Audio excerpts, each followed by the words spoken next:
¿Por qué se tiene tanto miedo a que las mentes de hombres y mujeres no sean idénticas en todos los sentidos? ¿Sería realmente mejor si todos fueran como Pat, el andrógino de Saturday Night Live?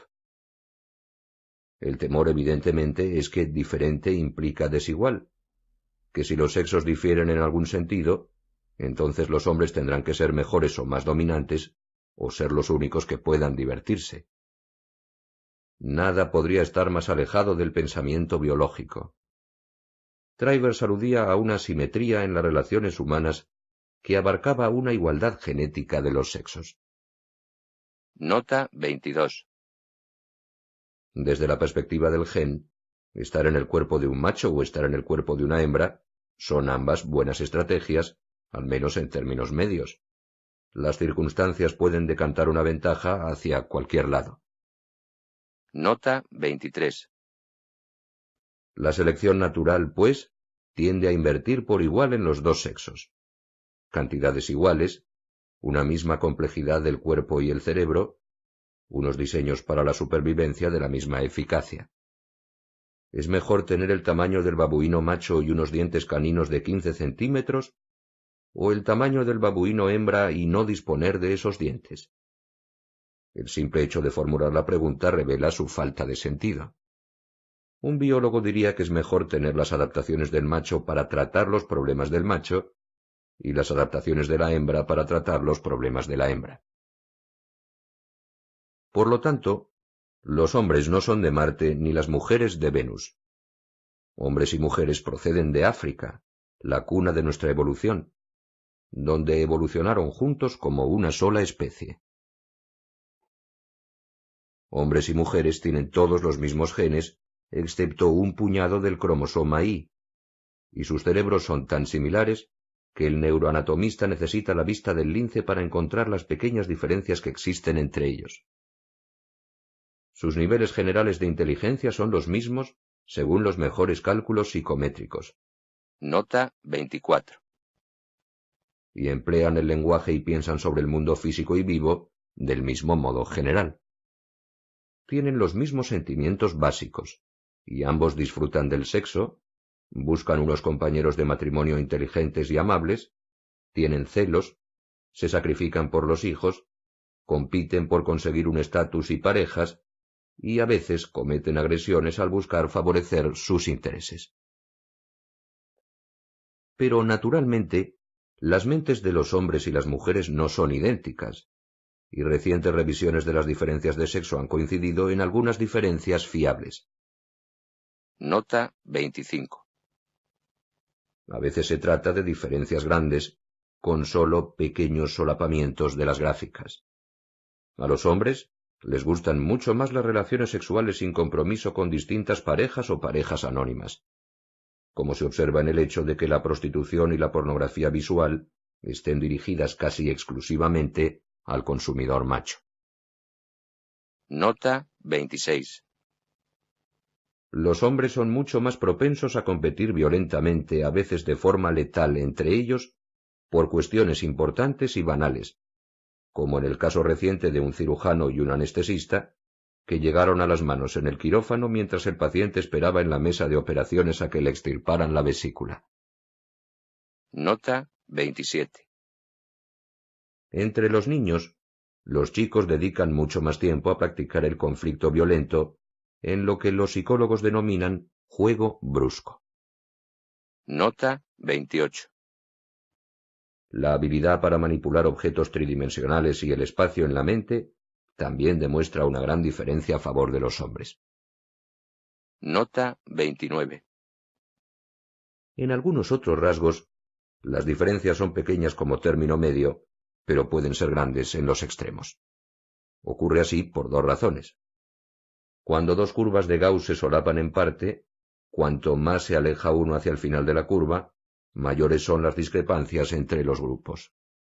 Por ejemplo, en términos medios, los hombres son más altos que las mujeres y la discrepancia es mayor en los valores extremos.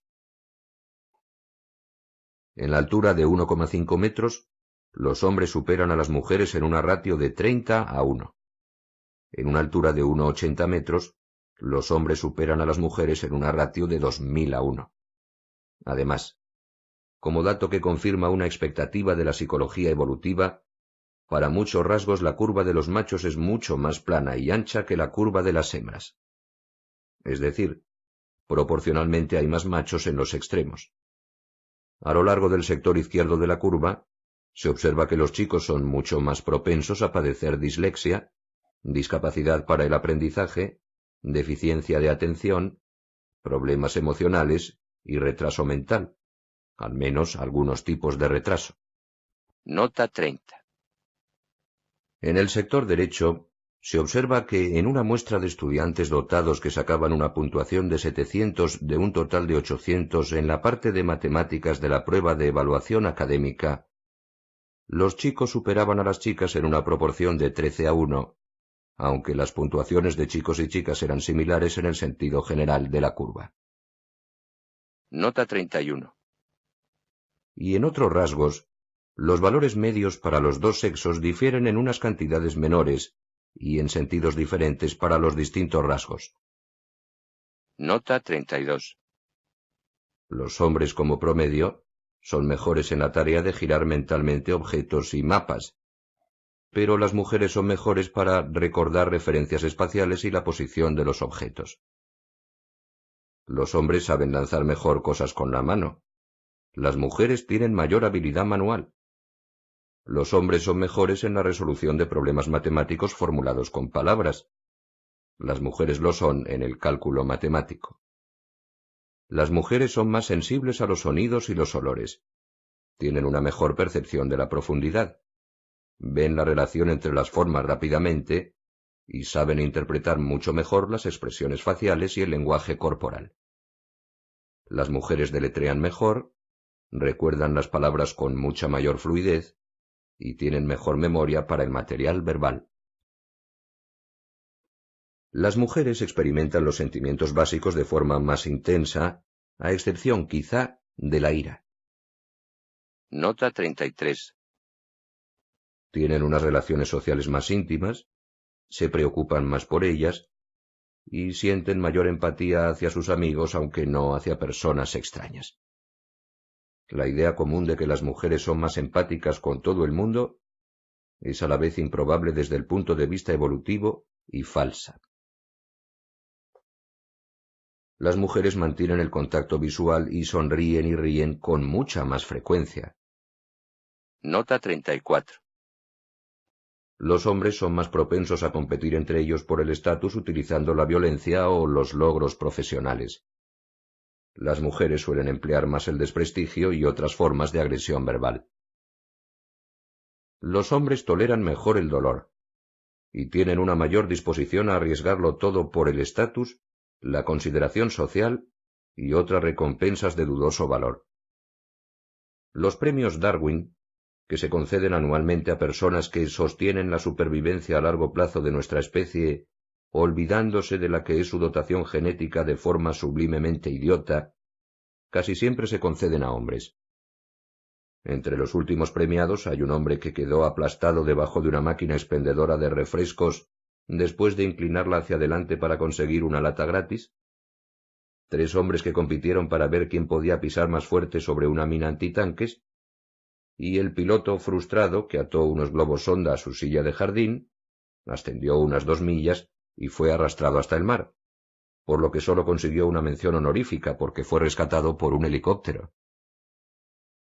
Las mujeres prestan más atención a los lloros habituales de sus bebés, aunque ambos sexos reaccionan igual cuando los lloros denotan una aflicción extrema, y son más solícitas con sus hijos en general. Nota 35. Las niñas juegan más a papás y mamás y a imitar roles sociales. Los chicos lo hacen más a luchar, perseguirse y manipular objetos. Y hombres y mujeres difieren en su respectivo patrón de celos sexuales, las preferencias en la elección de pareja y los incentivos para irse a la cama con cualquiera. Evidentemente, muchas diferencias de sexo no tienen nada que ver con la biología. La forma de vestir y peinarse varía caprichosamente a lo largo de los siglos y en las distintas culturas. Y en las últimas décadas la participación en las universidades, las profesiones y los deportes ha pasado de ser mayoritariamente masculina a ser del 50% para ambos sexos o mayoritariamente femenina. Por lo que sabemos, algunas de las actuales diferencias de sexo pueden ser algo efímero. Pero las feministas de género sostienen que todas las diferencias de sexo, excepto las anatómicas, tienen su origen en las expectativas de los padres, los compañeros de juego y la sociedad. La científica radical Anne Fausto Sterling dice: el hecho biológico clave es que chicos y chicas tienen unos genitales diferentes, y es esta diferencia biológica la que lleva a los adultos a interactuar de modo distinto con los diferentes bebés, a los que damos el adecuado código del color rosa o azul, para no tener que revolver en los pañales en busca de información sobre el género. Nota 36. Pero la teoría del rosa y el azul cada vez es menos creíble. A continuación relaciono una docena de tipos de pruebas que indican que la diferencia entre hombres y mujeres va mucho más allá de los genitales. Las diferencias de sexo no son una característica arbitraria de la cultura occidental, como la decisión de conducir por la derecha o por la izquierda. En todas las culturas se considera que hombres y mujeres tienen naturalezas distintas. Todas las culturas dividen el trabajo en función del sexo, de modo que a las mujeres se les da más responsabilidad en la cría de los hijos y a los hombres un mayor control del ámbito político y del público. La división del trabajo apareció incluso en una cultura en la que todos tenían la obligación de erradicarla, el kibutz israelí. En todas las culturas, los hombres son más agresivos, más dados al robo, más proclives a la violencia letal incluida la guerra, y más propensos a cortejar, seducir y ofrecer favores para conseguir sexo. Y en todas las culturas existe la violación, como existen leyes que la prohíben. Nota 37. Muchas de las diferencias psicológicas entre los sexos son exactamente las que supondría un biólogo evolutivo que sólo conociera sus diferencias físicas. Nota 38. En todo el reino animal, cuando la hembra ha de invertir más calorías y arriesgarse más en cada hijo, en el caso de los mamíferos a través del embarazo y la cría, también invierte más en la cría del hijo después del nacimiento, ya que sustituir un hijo es más caro para la hembra que para el macho. La diferencia de inversión va acompañada de una mayor competencia entre los machos por la oportunidad de aparearse, ya que con un apareamiento con muchas hembras es más probable que se multiplique el número de vástagos.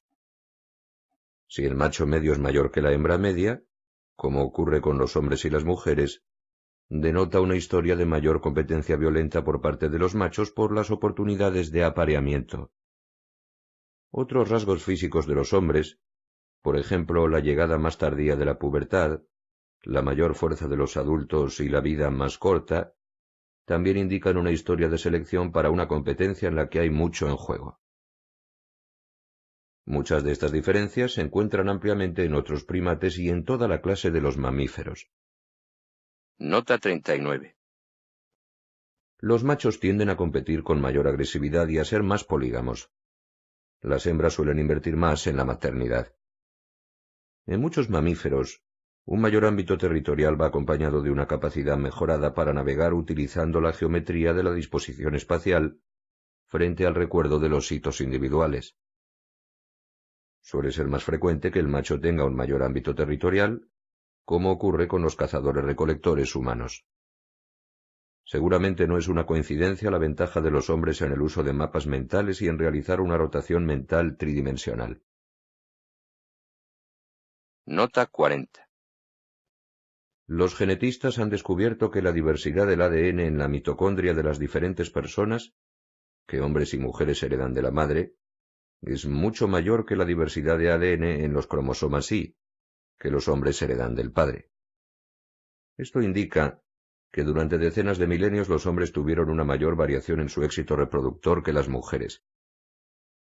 Algunos hombres tenían muchos descendientes y otros ninguno, lo cual nos dejó una pequeña cantidad de cromosomas Y diferenciados, mientras que un mayor número de mujeres tenía una cantidad de descendientes distribuida de forma más uniforme, lo cual nos dejó un número mayor de genomas mitocondriales diferenciados.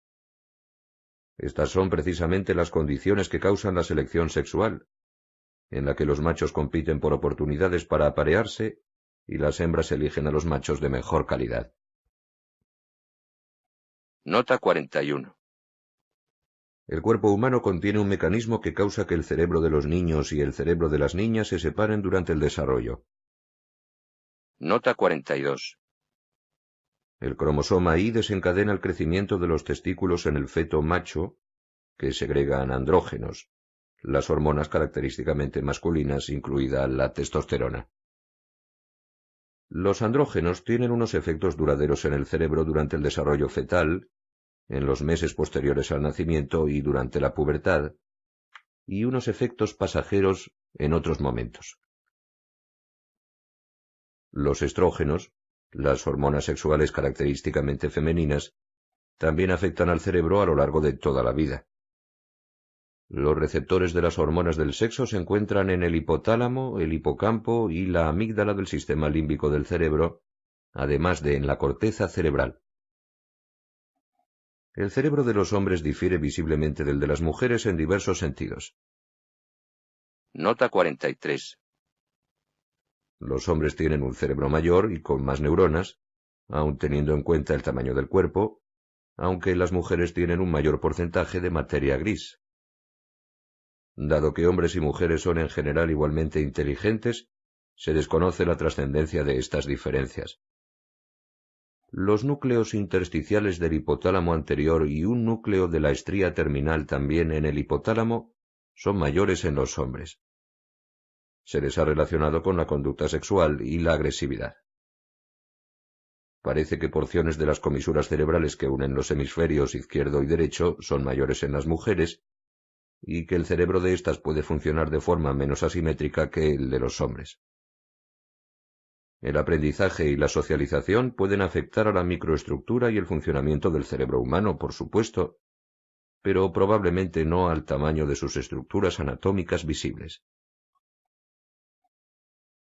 La variación en el nivel de testosterona entre los diferentes hombres y en el mismo hombre en las distintas estaciones o en momentos distintos del día guarda relación con la libido, la autoconfianza y el instinto de dominar.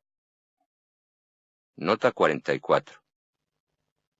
Los delincuentes violentos tienen unos niveles superiores a los de los delincuentes no violentos.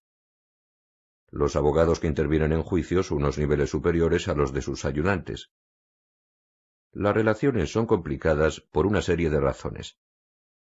Para una amplia variedad de valores, la concentración de testosterona en la corriente sanguínea no importa. Algunos rasgos como las habilidades espaciales alcanzan su punto máximo en niveles moderados, más que en altos. Los efectos de la testosterona dependen del número y la distribución de receptores de la molécula y no sólo de su concentración. Y el estado psicológico de la persona puede afectar a los niveles de testosterona y al revés.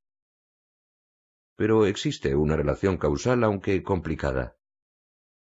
Cuando a las mujeres que se preparan para un cambio de sexo se les administran andrógenos, mejoran en los test de rotación mental y empeoran en los de fluidez verbal. El periodista Andrew Sullivan, cuya situación médica le había rebajado los niveles de testosterona, describe los efectos que produce su inyección. La sensación cuando recibes una dosis de té no se parece a la que se experimenta al salir por primera vez con una chica ni cuando se habla en público. Yo me siento fuerte. Después de una inyección, casi me metí en una reyerta por primera vez en mi vida. Siempre hay un momento en que el deseo alcanza su punto máximo y siempre me encuentra desprevenido. Nota 45. Aunque los niveles de testosterona en hombres y mujeres no se solapan, las variaciones de nivel tienen un tipo de efectos similares en ambos sexos. Las mujeres con elevados niveles de testosterona sonríen menos a menudo y tienen más relaciones extraconyugales, una presencia social más fuerte e incluso dan la mano con más energía. La fuerza y la debilidad cognitivas de las mujeres varían según la fase de su ciclo menstrual. Nota 46. Cuando los niveles de estrógeno son altos, las mujeres realizan aún mejor las tareas que suelen realizar mejor que los hombres, por ejemplo, la fluidez verbal. Cuando los niveles son bajos, realizan mejor las tareas que suelen hacer mejor los hombres, por ejemplo, la rotación mental. Una serie de motivos sexuales como el gusto por los hombres varía también con el ciclo menstrual. Nota 47. Los andrógenos tienen unos efectos permanentes en el cerebro en desarrollo y no solo unos efectos pasajeros en el cerebro adulto. Nota 48. Las niñas con hiperplasia adrenal congénita producen un exceso de androstenediona, la hormona andrógena que hizo famosa el magnífico bateador de béisbol Mark McGwire. Estas niñas, aunque sus hormonas alcanzan un nivel normal poco después de nacer, inician un desarrollo de características poco femeninas, con mucho juego brusco, mayor interés por los coches que por las muñecas, mejores habilidades espaciales y, cuando se hacen mayores, más fantasías y deseos sexuales en los que intervienen otras niñas. Las que no reciben un tratamiento con hormonas hasta las últimas fases de la infancia muestran unos patrones sexuales masculinos al llegar a la juventud, entre ellos una rápida excitación ante imágenes pornográficas, un instinto sexual autónomo centrado en la estimulación genital y lo equivalente a las poluciones nocturnas. Nota 49. El experimento imaginario definitivo para separar la biología de la socialización sería tomar a un bebé varón, someterle a una operación de cambio de sexo y hacer que sus padres le educaran como a una niña, y lo mismo hicieran las demás personas. Si el género se construye socialmente, el niño debería tener la mente de una niña normal. Si depende de las hormonas prenatales, debería sentirse como un niño atrapado en un cuerpo de niña. Lo interesante es que tal experimento se ha realizado en la vida real, no como resultado de la curiosidad científica, por supuesto, sino como consecuencia de enfermedades y accidentes. En un estudio se analizó a 25 niños que habían nacido sin pene, un defecto de nacimiento conocido como extrofia cloacal, y a los que posteriormente se castró y educó como niñas. Todos mostraron unos patrones masculinos, se dedicaban a juegos bruscos y tenían unas actitudes y unos intereses típicamente masculinos. Más de la mitad de ellos declararon espontáneamente que eran niños, uno cuando solo tenía 5 años. Nota 50. En un famoso estudio de casos, un niño de 8 meses perdió el pene en una circuncisión mal hecha, que para mi tranquilidad no fue obra de un Moel, sino de un médico torpe. Sus padres consultaron al famoso investigador John Money, quien había dicho: «La naturaleza es una estrategia política de quienes están obligados a mantener el statu quo de las diferencias de sexo». Les aconsejó que dejaran que los médicos castraran al pequeño y le implantaran una vagina artificial, y los padres le educaron como a una niña, sin contarle lo que había pasado. Me enteré del caso en mi época de universitario, en los años 70. Nota 51. Cuando se presentaba como prueba de que los bebés nacen neutros y adquieren un género a partir de la educación que se les da. En un artículo del New York Times de la época, se decía que Brenda, a quien al nacer se le había puesto el nombre de Bruce, ha ido avanzando con satisfacción en su infancia como una auténtica niña. Nota 52. Los hechos se ocultaron hasta 1977, cuando se descubrió que desde muy pequeña Brenda se sentía un niño atrapado en un cuerpo de niña y un rol de género. Nota 53. Rasgaba los vestidos con volantes, rechazaba las muñecas y prefería las armas, le gustaba jugar con chicos y hasta insistía en orinar de pie. A los 14 años se sentía tan desgraciada que decidió que o bien vivía su vida como chico o bien acababa con ella. Y al final su padre le contó la verdad. Se sometió a una nueva serie de operaciones, asumió una identidad masculina y hoy está felizmente casado con una mujer. Los niños con síndrome de Turner son genéticamente neutros. Tienen un único cromosoma X heredado de la madre o del padre, en vez de los habituales 2 cromosomas X de las niñas, uno de la madre y el otro del padre, o un cromosoma X y un cromosoma Y de los niños, el X de la madre y el Y del padre. Dado que entre los mamíferos el plano corporal por defecto es el femenino, esos niños parecen niñas y actúan como tales. Los genetistas han descubierto que los cuerpos de padres y madres pueden imprimir molecularmente genes en el cromosoma X, de modo que se convierten en más o menos activos en los cuerpos y los cerebros en desarrollo de sus hijos. Una niña con síndrome de Turner que reciba su cromosoma X de su padre puede tener unos genes que se han optimizado evolutivamente para las niñas, ya que un cromosoma X paterno siempre produce una hija.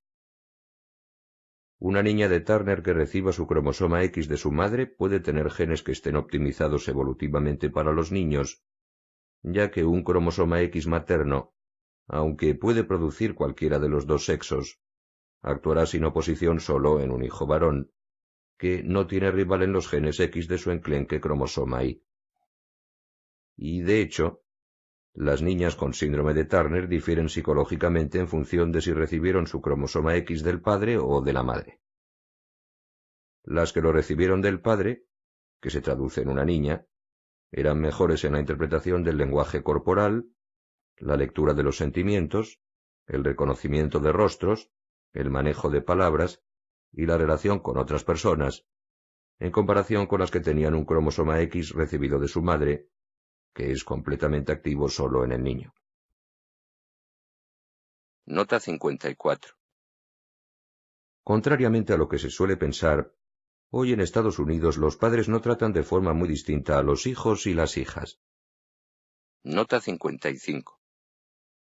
Una reciente evaluación de 172 estudios en los que intervenían 28.000 niños descubrió que chicos y chicas reciben unas cantidades similares de estímulo, cariño, educación, prohibición, disciplina y claridad de comunicación. La única diferencia sustancial era que a más o menos 2/3 partes de los chicos se les inducía a que no jugaran con muñecas, sobre todo por parte del padre, por miedo a que se convirtieran en homosexuales. Los chicos que prefieren los juguetes de niñas muchas veces son luego homosexuales, pero prohibirles los juguetes no cambia el proceso. Las diferencias entre chicos y chicas tampoco dependen de que observen una conducta masculina en el padre y una conducta femenina en la madre. Aunque Hunter tiene 2 mamás, actúa como un chico tanto como si tuviera una mamá y un papá. No parece que la realidad les sea propicia a la teoría de que niños y niñas nacen idénticos con la única excepción de los genitales y que todas las demás diferencias tienen su origen en el trato que reciben de la sociedad. Si así fuera, sería una coincidencia sorprendente que la moneda que se lanza al aire para asignar a cada sexo una serie de roles cayera siempre del mismo lado, o que un sorteo fatídico de estas características realizado en los albores de la especie hubiera mantenido su resultado sin interrupción a lo largo de todos los grandes cambios producidos en los últimos 100.000 años. Igualmente sorprendente sería que una y otra vez las asignaciones arbitrarias de la sociedad coincidieran con las predicciones que un biólogo marciano haría sobre nuestra especie, basándose en nuestra anatomía y en la distribución de nuestros genes. Parecería extraño que las hormonas que nos hacen macho o hembra en primer lugar modulen también los rasgos mentales característicamente masculinos y femeninos, tanto de forma decisiva en el desarrollo temprano del cerebro, como en grados más pequeños a lo largo de nuestra vida. Y sería igualmente extraño que un segundo mecanismo genético que diferencia los sexos, la impronta genómica, instale también los talentos característicos masculinos y femeninos. Por último, han sido pasto de las llamas 2 supuestos clave de la teoría de la construcción social. Que los niños a los que se trata como niñas desarrollan una mente propia de niña, y que las diferencias entre niños y niñas se pueden atribuir al diferente trato que les dan sus padres. El hecho de que muchas diferencias de sexo tengan sus raíces en la biología no significa, por supuesto, que un sexo sea superior, que las diferencias se produzcan en todas las personas y en todas las circunstancias, que la discriminación de una persona basada en el sexo esté justificada, ni que haya que obligar a las personas a hacer las cosas típicas de su sexo. Pero las diferencias tampoco carecen de consecuencias. Hoy muchas personas no tienen reparos en señalar lo que hace pocos años no se debía decir entre gente educada: que machos y hembras no tienen unas mentes intercambiables. Hasta en las páginas humorísticas se habla del cambio que ha experimentado el debate, como se ve en este diálogo entre Zippy, el amante de la comida basura y defensor de la libertad de asociación, y Griffey, el alter ego del humorista. Los niños y las niñas son diferentes, o para aprender a serlo han de recurrir a las Barbies y los Power Rangers. Bueno, existe el estereotipo social, pero también hay unas directrices genéticas. Comprendo. Por mucho que lo intente, no puedo dejar las galletitas Hostess por las Little Debbie. Hoy he visto a un niño de 2 años mirando fascinado un camión de basura, mientras su hermana no levantaba la vista de su muñeca. Los machos están programados para determinadas funciones, Zip. El camión de basura se le antojaba un mastodonte al cerebro cavernario del chico.